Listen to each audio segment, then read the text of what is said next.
Hello दोस्तों, कैसे हो आप सब। बहुत बहुत वेलकम है आपका हमारे यूट्यूब चैनल विंग से एक उड़ान में। तो आज मैं अपने पॉलिटिकल लेक्चर को कंटिन्यू करूंगा। देखो, बहुत सारे बच्चे बोल रहे हैं कि सर ये करो वो करो, ऐसा पढ़ाओ, जैसे चल रहा है बच्चों वैसे चलने दो। ठीक है, ये आपके लिए बहुत अच्छा रहेगा। बहुत सारी बेसिक चीज़ें आपको क्लियर हो रही हैं, शायद आपने ये चीज़ें पहले सुनी ना हो। तो बहुत सारे एग्जाम्स आने वाले हैं, सिर्फ जेके एसएसबी का एग्जाम नहीं है, इसके अलावा बहुत सारे एग्जाम्स आएंगे। तो आपको पॉलिटिक्स रिलेटेड जो भी टर्म्स हैं, उनका बेसिक जो टर्म्स हैं उनकी क्लैरिटी होना बहुत इंपॉर्टेंट है। ठीक है, तो पेशेंस रखो, अभी बहुत टाइम है, लॉकडाउन बहुत लंबा जाने वाला है। ठीक है, तो हर एक चीज़ को थॉरली इंजॉय करो, लिखो उसको और रख दो। और लास्ट में हमने अपनी बुक तो हम करने वाले लॉन्च। ठीक है, तो आपको हर चीज़ वहाँ पे प्रिसाइज मिलेगी कि भाई आपने क्या पढ़ना है क्या नहीं पढ़ना है। ठीक है, तो अभी कुछ डेप्थ में बेसिक चीज़ें जा रही है तो उसको जाने दो। ठीक, आज हम स्टार्ट करेंगे वापस प्रीएम्बल से। प्रीएम्बल हमने खत्म कर दिया, बस थोड़ा सा रहता है। तो उसके बाद हम थोड़ा यूनिटरी फॉर्म ऑफ गवर्नमेंट और फेडरल फॉर्म ऑफ गवर्नमेंट के बारे में पढ़ेंगे। देखो, बात यह है कि क्या प्रीएम्बल आज तक अमेंड हुआ, कुछ बदलाव लाया प्रीएम्बल में? हाँ जी, बिल्कुल लाया बदलाव। कैसे लाया बदलाव, क्या हुआ था? देखो, bye 42nd constitutional amendment act 1976, ठीक है, we added 3 new words in the preamble. वो 3 नए वर्ड्स कौन से थे? Socialist, secular and integrity. अब बात आती है कि क्या प्रीएम्बल को हम अमेंड कर सकते हैं और कुछ भी डिलीट कर सकते हैं क्या? अमेंडमेंट का मतलब क्या, या तो एडिशन, ठीक है, या तो डिलीशन। तो हम उसमें क्या कुछ डिलीट भी कर सकते हैं। फिर ये बात सुप्रीम कोर्ट तक पहुंचती है और सुप्रीम कोर्ट इसको इंटरप्रेट करते हैं कि क्या चीजें हैं जो हम प्रीएम्बल में बदल नहीं सकते। उनको बोलते हैं बेसिक स्ट्रक्चर। ठीक है, तो ये बेसिक स्ट्रक्चर की इंटरप्रिटेशन करता ही सुप्रीम कोर्ट है। तो अब देखो, प्रीएम्बल में क्या ऐसी चीजें जो मैं थोड़ी बहुत आपको बताना चाहूंगा कि हम जो अमेंड कर, रिपब्लिक, सॉवरिन, डेमोक्रेटिक, तो ये बेसिक स्ट्रक्चर है हमारे इंडियन कॉन्स्टिट्यूशन का, जिसको आप कभी भी टेक अवे नहीं कर सकते थ्रू अमेंडमेंट्स। ठीक है, आप अमेंडमेंट कर सकते हो but without affecting the basic structure of the Indian constitution. Right, अब बात यह है कि अब देखो, एक और चीज मैंने लिखी हुई है कि preamble is not enforceable. Not enforceable का मतलब क्या हो गया कि आप कोर्ट में जाके ये नहीं बोल सकते भाई जज साहब आप एग्जीक्यूटिव को बोलो या गवर्नमेंट को बोलो कि लिबर्टी को क्या करें, एनफोर्स करें, आजादी एनफोर्स करें, मुझसे मेरी सम्मानता छीनी जा रही है, प्रीएम्बल बोले उनको एनफोर्स करने के लिए। नहीं, क्यों? क्योंकि प्रीएम्बल एनफोर्सेबल नहीं है। कोर्ट कभी भी क्या कहते हैं डायरेक्शन नहीं देगा। ठीक है, उनको गाइड नहीं करेगा, उनको नहीं बोलेगा कि भाई क्या कहते हैं आप प्रीएम्बल में ये चीज क्या करो, एनफोर्स करो, because preamble is not enforceable. लेकिन हां, कुछ लॉज हैं जिसके थ्रू हम प्रीएम्बल में लिखी गई चीजों को हम क्या कर सकते हैं, एनफोर्स कर सकते हैं। जैसे equality, right to equality, freedom, right to freedom, freedom of speech, expression, है ना, freedom of assembly, freedom of profession. ये चीजें जो कॉन्स्टिट्यूशन को समराइज किया प्रीएम्बल में, हम उन चीजों को कुछ लॉज के थ्रू क्या कर सकते हैं, एनफोर्स कर सकते हैं, जो फंडामेंटल राइट्स में। ठीक है, बट ऐसे generally preamble is not enforceable. अगर आपको क्वेश्चन आ जाए आपके अकाउंट असिस्टेंट में कि क्या प्रीएम्बल एनफोर्सेबल है, तो आपने लिखना 100% नो। ठीक, अब 2 केसेस, आप कोई भी बुक खोलो, तरुण गोयल खोलो, ल्यूसेंट खोलो, या लक्ष्मीकांत खोलो, या बड़ी सी बड़ी छोटी छोटी सी बुक, आपको केस स्टडी वहां पे मिलेगा। हमेशा लिखा होगा बेरुबारी केस, केशवनंदा केस। ये क्या चीज है? आपने सुना होगा बेरुबारी या पढ़ा होगा थोड़ा बहुत कि बेरुबारी केस में बोला गया preamble is not a part of the Indian constitution, बोला गया था 1960 में। और 1973 केशवनंदा भारती केस में क्या बोला गया, that preamble is an integral part of the constitution. Basically हुआ क्या था, तो हम इसका थोड़ा हिस्टोरिकल बैकग्राउंड पढ़ेंगे और हिस्ट्री में जाएंगे। ये बेरुबारी क्या चीज थी? देखो, बेरुबारी आफ्टर इंडिपेंडेंस, बेरुबारी एक लैंड थी, एक जगह का नाम था। ठीक है, जो कहां पे लोकेटेड थी, बिटवीन ईस्ट बंगाल, उस वक्त ईस्ट बंगाल तो आज हम बांग्लादेश बोलते हैं, उस वक्त उसको पाकिस्तान बोलते हैं। Right, between east Bengal and west Bengal, इसके बीच में एक बेरुबारी जगह थी। ठीक है, जो 1952 में लाइमलाइट में आई। क्यों? क्योंकि पाकिस्तान ने बोला कि बेरुबारी की कुछ सदर्न पार्ट में कुछ ऐसी जगह हैं, कुछ ऐसे एनक्लेव्स हैं जो हमारे पास होने चाहिए थे। ठीक है, तो ये हमें चाहिए। तो उस वक्त Jawaharlal Nehru was the prime minister of India. तो उन्होंने अपने डिप्लोमेट से ये बात की और पता लगाने की कोशिश की कि क्या वाकई में पाकिस्तान सही बोल रहा है कि बेरुबारी के कुछ पार्ट्स उनके हैं। तो बहुत सारी डिप्लोमेटिक मीटिंग्स होने के बाद यह पता चला भाई हाँ दैट गलती से बेरूबारी के कुछ पार्ट्स जो इंडिया में आ चुके हैं वो पाकिस्तान में होने चाहिए थे। तो अब बात ये चले कि हम क्या करेंगे, वो उनको दे देंगे। लेकिन और जवाहरलाल नेहरू उस वक्त के जो पाकिस्तान के प्राइम मिनिस्टर उनका नाम था फिरोज खान नून, उनके साथ उन्होंने जाके एग्रीमेंट करा और एग्रीमेंट में उन्होंने बोलते नेहरू नून एग्रीमेंट हुआ था, उसमें उन्होंने बोल दिया हाँ भाई कोई बात नहीं, हम आपको ये दे देंगे, टेंशन लेने की जरूरत नहीं है, ठीक है, गलती से हमारे पास आ गया था, हम आपको ये दे देंगे। अब ये जो एग्रीमेंट हुआ ना, इसको बोलते हैं एग्जीक्यूटिव एक्शन, एग्जीक्यूटिव एग्रीमेंट है ये। बट हमारी इंडियन कॉन्स्टिट्यूशन ये बोलती है जो एग्जीक्यूटिव है they are answerable to the legislature. Legislature कौन? पार्लियामेंट, वो आंसरेबल है। हाउ? क्योंकि जब तक लेजिस्लेटिव बॉडी इसकी रेटिफिकेशन नहीं करेगी, ये इस एग्रीमेंट के थ्रू आप बेरूबारी इसको नहीं दे सकते। अब बात पहुंची प्रेसिडेंट के पास। प्रेसिडेंट उस वक्त के कौन थे? डॉक्टर राजेंद्र प्रसाद। तो डॉक्टर राजेंद्र प्रसाद ने बोला हाँ भाई बात तो सही है कि हम ये दे सकते हैं, लेकिन अब अगर लेजिस्लेचर क्या देंगे, कैसे? एक कानूनी तरीके से कानून बनेगा, उसके थ्रू ही हम क्या करेंगे, बेरूबारी देंगे, ऐसे दे देंगे, अब तूने जगह मांगी ये ले, नहीं, ऐसे नहीं होता ना। एक प्रॉपर लॉ को फॉलो किया जाता है, एक प्रोसीजर होता है जिसको फॉलो किया जाएगा। अब हमारे जो राजेंद्र प्रसाद थे वो प्रेसिडेंट भी तो रहे, permanent president of constituent assembly. अब राजेंद्र प्रसाद ने ये देखा कि हमारे कॉन्स्टिट्यूशन में पार्ट फर्स्ट जो है, जो पहला हिस्सा है कॉन्स्टिट्यूशन का, वो बात करता है union and it's territory, India की बात करता है, इंडिया की टेरिटरी के बारे में बात करता है।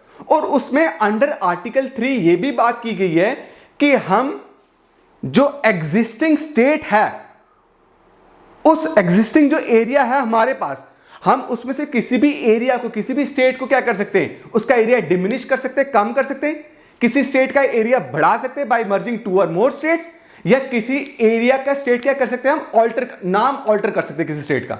और उसमें एक और चीज लिखा था, हम किसी का एरिया एक्वायर भी कर सकते हैं, मतलब जो पार्ट नहीं है इंडिया का, अगर बाहर से कोई चाहता है कि हम वो एक्वायर करें तो हम उसको एक्वायर कर सकते हैं बाय लॉ। आर्टिकल 3 ने ये बताया, और वो लॉ कौन बनाएगा? पार्लियामेंट बताएगा। लेकिन ये जो 4 पॉइंट्स मैंने आपको बताए, area diminish, area increase, state का नाम ऑल्टर और एरिया एक्वायर करने का, इस 4 पॉइंट के अलावा कुछ लिखा हुआ है कि आप एरिया दे भी सकते हो, सीड अवे भी कर सकते हो, CEDE, सीड अवे भी कर सकते हो, नहीं लिखा हुआ। अब राजेंद्र प्रसाद ने यह सोचा कि अगर ये चीज लिखी नहीं है आर्टिकल 3 में, तो लॉ कैसे बनेगा? वो कंफ्यूज थे और उनको समझ आया कि अब अगर इसमें कंफ्यूजन आई है तो उसको इंटरप्रेट कौन करके देगा, इसको कौन समझाएगा? अब वो जो फाइनल इंटरप्रेटर है दैट इज माननीय सुप्रीम कोर्ट। फिर अंडर आर्टिकल 143, सब लिख लेना, आर्टिकल 143 होता है advisory jurisdiction of supreme court. इस आर्टिकल के तहत प्रेसिडेंट को कोई भी डाउट हो किसी भी लॉ को इंटरप्रेट करते हुए या डिफाइन करते हुए, तो प्रेसिडेंट इस आर्टिकल के तहत सुप्रीम कोर्ट से एडवाइस ले सकता है। अब सुप्रीम कोर्ट ने एडवाइस क्या दी? सुप्रीम कोर्ट ने यह बात बोली कि भाई ये बात बिल्कुल सही है कि आर्टिकल 3 के अंदर यह बात लिखी ही नहीं है कि हम इंडिया अपनी एग्जिस्टिंग टेरिटरी को सीड अवे करेगा, तो आप आर्टिकल 3 के तहत, आर्टिकल 3 के अकॉर्डिंगली पार्लियामेंट लॉ बना ही नहीं सकता भाई। तो इसके लिए अगर आप ये भी बोल रहे हो कि बेरूबारी की गलती से कुछ लैंड हमारे पास आ गए जो पाकिस्तान के पास होने चाहिए थे, तो आप इसको अगर एग्रीमेंट के थ्रू देना चाहते हो वापस, तो आप पार्लियामेंट अंडर आर्टिकल 3 लॉ बना के ये नहीं दे सकता। पार्लियामेंट को क्या करनी पड़ेगी? कॉन्स्टिट्यूशन को बदलना पड़ेगा, कॉन्स्टिट्यूशनल अमेंडमेंट एक्ट करना पड़ेगा। कॉन्स्टिट्यूशनल अमेंडमेंट एक्ट बदल के ही उसके बाद ही हम क्या कर सकते हैं, हम बोल सकते हैं भाई क्या कहते हैं ये आप ले जाओ। तभी 9th कॉन्स्टिट्यूशनल अमेंडमेंट एक्ट आया। 9th कॉन्स्टिट्यूशनल अमेंडमेंट एक्ट 1960 आया, जिसके अकॉर्डिंगली क्या किया था हमने, बेरूबारी के सदर्न पार्ट्स को हमने किसको दे दिया था? पाकिस्तान को। अब इसमें जवाहरलाल नेहरू ने एक और बात देखो, बेरूबारी में इन्होंने बोला preamble is not the part of Indian constitution, मतलब क्या है और ये क्यों बोला सुप्रीम कोर्ट ने? अब सुप्रीम कोर्ट ने वर्ड लिखा है सॉवरीन, डेमोक्रेटिक, सोशलिस्ट, रिपब्लिक। अब जवाहरलाल नेहरू ने बोला कि हमें कॉन्स्टिट्यूशनल अमेंडमेंट क्यों करनी पड़ी? Because already it is mentioned in the preamble that we are sovereign country, हम एक डेमोक्रेटिक कंट्री है, मतलब people has given me the power, ठीक है, टू दिस पर्टिकुलर एग्रीमेंट। तो ये एग्रीमेंट आर्टिकल 3 के अंदर क्यों नहीं हो सकता था? क्योंकि उसमें ऑलरेडी लिखा हुआ प्रीएम्बल में डेमोक्रेटिक टर्म मेंशन किया, सॉवरीन मेंशन किया और हमें इसका मीनिंग भी पता है। सुप्रीम कोर्ट ने बोला नहीं, प्रीएम्बल कोई सोर्स ऑफ पावर नहीं है, कोई सोर्स ऑफ अथॉरिटी नहीं है। Why it is not a source of power और सोर्स ऑफ अथॉरिटी, जिससे आप ये एग्रीमेंट करके आ जाएंगे? बिकॉज प्रीएम्बल हिस्सा ही नहीं है कॉन्स्टिट्यूशन का। Why it is not the part of the constitution? Because it was not discussed, ठीक है, like any other law mentioned in the constitution by the constituent assembly. और इसमें यह डिक्लेयर कर दिया गया है preamble is not a part of the Indian constitution.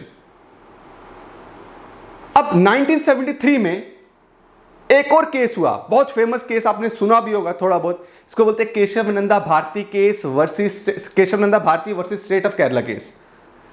इस केस में सुप्रीम कोर्ट ने बेरूबारी यूनियन केस में जो जजमेंट दी थी उसको ओवररूल किया और बोला कि भाई preamble is an integral part of the Indian constitution. Preamble सबसे लास्ट में अडॉप्ट किया गया था, कॉन्स्टिट्यूंट असेंबली से ने अडॉप्ट किया था और कॉन्स्टिट्यूंट असेंबली ने सेम जैसे सारे लॉज को डिस्कस किया, उसको कॉन्स्टिट्यूशन में ऐड करने से पहले उसको वोट किया, वैसे ही प्रीएम्बल भी डिस्कस हुआ है और वोट हुआ है। तो इसलिए preamble is an integral part of the Indian constitution. अगर बाय चांस आपको कोई पूछे कि क्या आज प्रीएम्बल इंटेग्रल पार्ट है इंडियन कॉन्स्टिट्यूशन का, तो आप बोलोगे 100% है।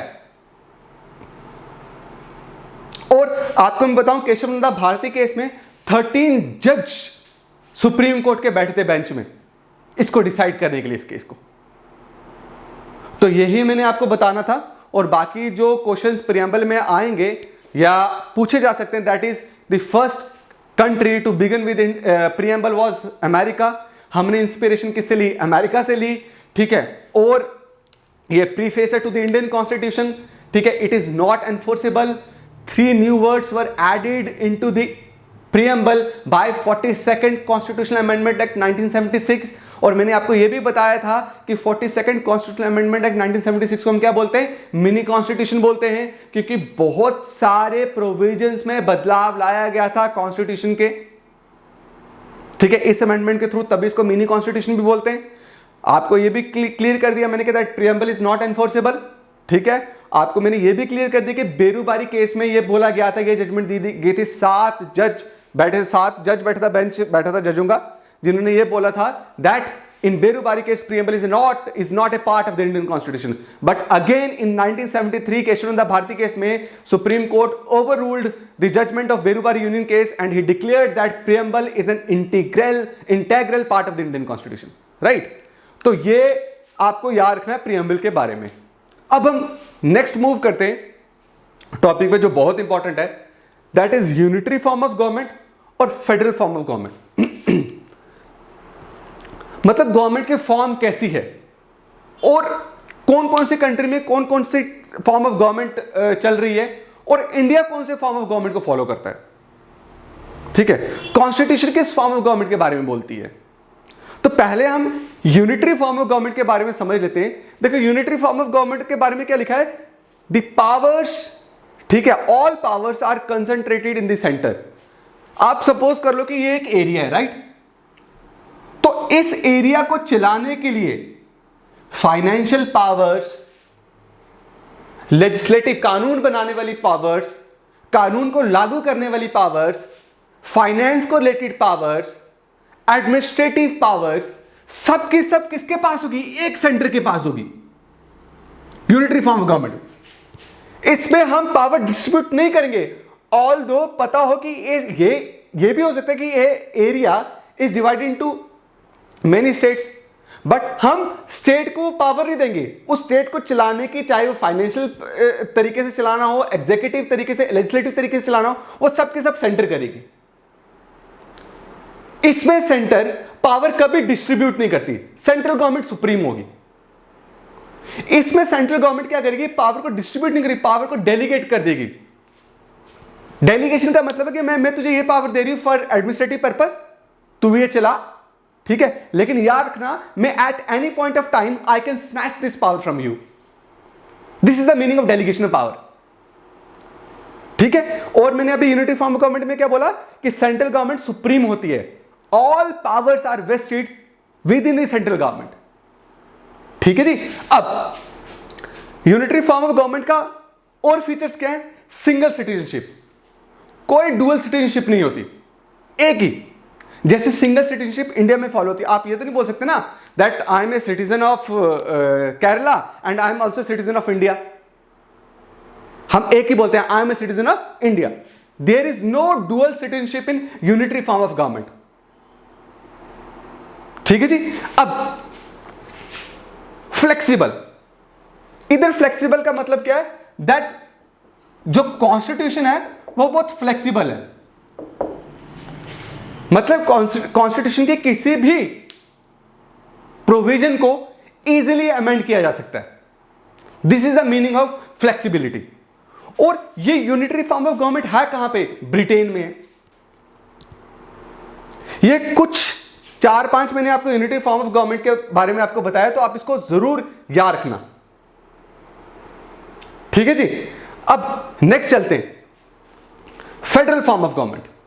फेडरल फॉर्म ऑफ गवर्नमेंट में क्या होता है जी, फेडरल फॉर्म ऑफ गवर्नमेंट होगा डुअल गवर्नमेंट होगी। यहां पर डुअल गवर्नमेंट नहीं है, यहां पर डुअल गवर्नमेंट मतलब there is clear cut demarcation और distribution of powers between centre and state. For example USA consist of how many states, 51 states हैं यूएसए में। तो अब क्या है, अगर आप देखोगे Alaska is also state, California भी एक स्टेट है अमेरिका की, ठीक है। तो जो कैलिफोर्निया जो एरिया है, उन्होंने बोला कि इस कैलिफोर्निया के एरिया के अंदर अंदर मैं वहां पे चुनी हुई इलेक्टेड रिप्रेजेंटेटिव को या जो भी पावर संभाल रहे हैं, मैं उनको ये पावर दे देती हूं, उनके पास ये पावर है कि वो उस एरिया के अंदर अंदर कुछ भी क्या कहते हैं डील कर सकते किसी पावर के साथ, चाहे वो एग्जीक्यूटिव हो, लेजिस्लेटिव हो, फाइनेंशियल हो, एडमिनिस्ट्रेटिव हो, डील कर सकते हो। उसमें सेंटर कभी भी इंटरफेयर नहीं करेगी, इंटरवीन नहीं करेगी, ठीक है जी। अब नेक्स्ट फीचर क्या बोल रहा है, डुअल सिटीजनशिप। अगर आप देखोगे कि अलास्का में, अगर if I am citizen of Alaska, I am also citizen of USA, American citizen भी हूं, अलास्का का सिटीजन हूं। जो कैलिफोर्निया से होगा वो कैलिफोर्निया का सिटीजनशिप भी होगी उसके पास अमेरिका की सिटीजनशिप भी होगी। तो फेडरल स्ट्रक्चर ऑफ गवर्नमेंट में क्या होता है, डुअल सिटीजनशिप होती है, ठीक है जी। अब नेक्स्ट क्या है जी, इंडिपेंडेंट जुडिशरी। इंडिपेंडेंट जुडिशरी का मतलब है जो सेंट्रल लॉज हैं यूएस में, उसको कौन बनाएगा, उसको कौन इंप्लीमेंट करेगा, या उसकी वायलेशन होगी तो कौन देखेगा, federal court of India. Sorry, इसको बनाएगा नहीं, उसको जो एनफोर्स करेगा वो फेडरल कोर्ट ऑफ इंडिया देखेगा सेंट्रल लॉज को। और स्टेट लॉज को कौन बनाएगा, स्टेट कोर्ट। मतलब अलास्का सिर्फ और सिर्फ किसके साथ डील करेगी, स्टेट लॉ के साथ डील करेगी। वो कभी भी सेंट्रल लॉज या फेडरल कोर्ट ऑफ इंडिया के जो लॉज है उसको इंप्लीमेंट नहीं कर सकती और उसको एनफोर्स नहीं कर सकती। सपोज करो मैंने वहां पे एक टर्म यूज करते हैं फेलिनी। फेलिनी का मतलब है कि आपने किसी सेंट्रल लॉ को क्या किया है, वायलेट किया है, और उसमें कौन डिस्प्यूट सॉल्व करेगा, that is federal court of India. Fellini में स्टेट कोर्ट का कोई लेना देना नहीं होगा, और जो स्टेट लॉज बने होंगे उस स्टेट लॉज में अगर कोई भी उस स्टेट लॉ को वायलेट करेगा तो उसको अलास्कन कोर्ट देखेगी, ना कि federal court of India. State laws को इंप्लीमेंट करने में, उसको वायलेशन में, उसको देखने में किसका काम है? स्टेट कोर्ट का। और जो सेंट्रल लॉज है उसको देखने का किसका काम रहेगा? फेडरल कोर्ट ऑफ इंडिया का। अब बात चलेगी कि इंडिया की कैसी है फॉर्म ऑफ गवर्नमेंट। तो ज्यादातर आपको लोग बोलेंगे, और ज्यादातर यही बोला जाता है that India is a federal form of government. India का जो स्ट्रक्चर है गवर्नमेंट का, that is federal structure of government है। अब फेडरल स्ट्रक्चर में क्या आ रहा है? Dual citizenship. फीचर क्या है फेडरल स्ट्रक्चर का? डुअल सिटीजनशिप है, इंडिपेंडेंट जुडिशरी है। क्या मुझे बताओ इंडिया में डुअल सिटीजनशिप है? क्या आप बोल सकते हो कि आप पंजाब के, क्या कहते हैं, पंजाब के भी सिटीजन हो और आप इंडिया के भी सिटीजन हो? नहीं, सिंगल सिटीजनशिप है ना। तो मतलब हमारे पास जो हमारा स्ट्रक्चर है, फॉर्म ऑफ गवर्नमेंट है, उसमें कुछ features unitary form of government के, कुछ फीचर्स किसके? फेडरल फॉर्म ऑफ गवर्नमेंट के। तो इसलिए हम क्या बोलते हैं कि जो हमारा फॉर्म ऑफ गवर्नमेंट है दैट इज क्वासी और क्वाजी फेडरल। कोई इसको क्वासी बोलता है, कोई इसको क्वाजी फेडरल बोलता है। मतलब पूरा ना वो फेडरल फॉर्म ऑफ गवर्नमेंट है, ना वो यूनिटरी फॉर्म ऑफ गवर्नमेंट है। पूरी तरीके से ना यूनिटरी फॉर्म ऑफ गवर्नमेंट है, ना पूरी तरीके से फेडरल फॉर्म ऑफ गवर्नमेंट है। देखो, there is distribution of powers, 100% distribution powers है इंडिया में। स्टेट गवर्नमेंट भी है, सेंट्रल गवर्नमेंट भी है। पंजाब गवर्नमेंट अलग है, हिमाचल प्रदेश गवर्नमेंट अलग है।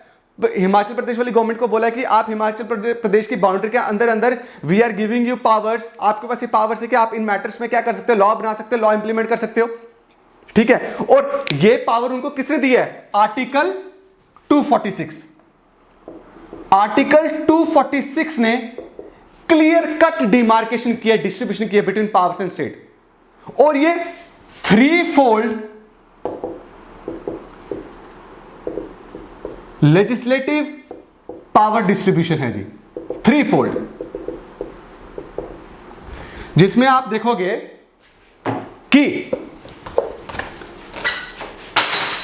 यूनियन लिस्ट मेंशन्ड है, स्टेट लिस्ट मेंशन्ड है और कनकरेंट लिस्ट मेंशन्ड है। यूनियन लिस्ट में क्या आ जाता है? Banking, defence, currency. State list में क्या आ जाएगा? म्युनिसिपैलिटी, ठीक है, health, gambling, theatre. Concurrent list में क्या आ जाएगा जी?